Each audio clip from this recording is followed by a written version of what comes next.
Сирия.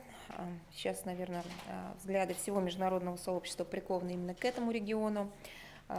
И, к сожалению, в последние дни особенно заметно, что в преддверии планируемого запуска межсирийских переговоров в Женеве активизировались действия террористических группировок.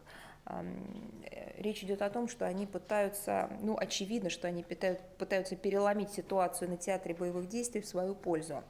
Попытки контрударов по правительственным войскам предприняты боевиками группировок Джабхат ан-Нусра, Ахрар аш-Шам.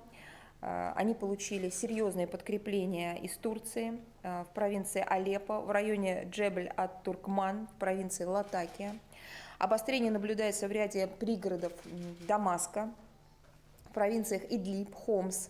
Наиболее ожесточенные и кровопролитные столкновения правительственной армии с бандами ИГИЛ идут в Дейр-эз-Зор, которые находятся, и, к сожалению, это особо не отмечается в мировых СМИ, в блокаде, которую осуществляют террористы.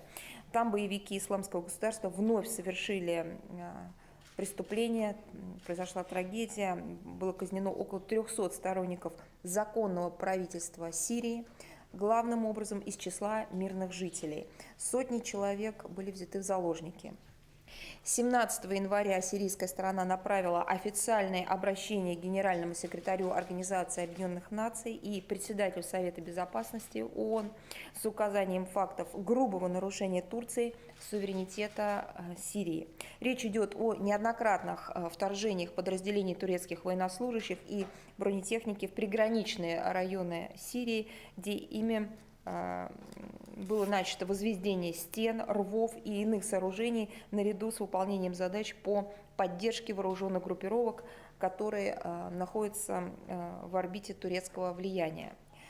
Не исключено, что упомянутая фортификация вдоль сирийско-турецкой границы имеется в виду для использования как опорных пунктов незаконных вооруженных формирований.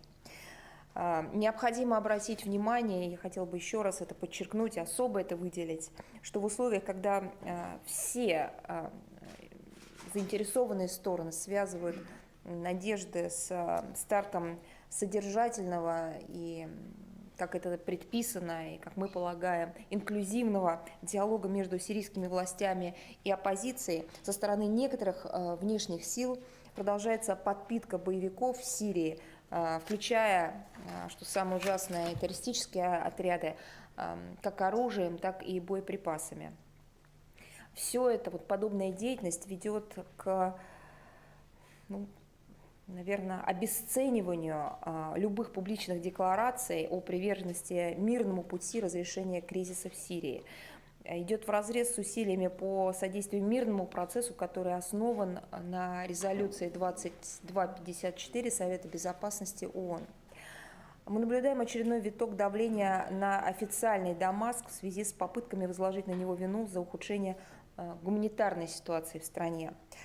Позиция России о недопустимости политизации этих, безусловно, важных и первоочередных вопросов, она хорошо известна. Их решение требует объективного и комплексного подхода, в основе которого должны лежать содействие межсирийскому диалогу и преодолению внутреннего кризиса, а также консолидация усилий в интересах полного и безоговорочного разгрома террористов.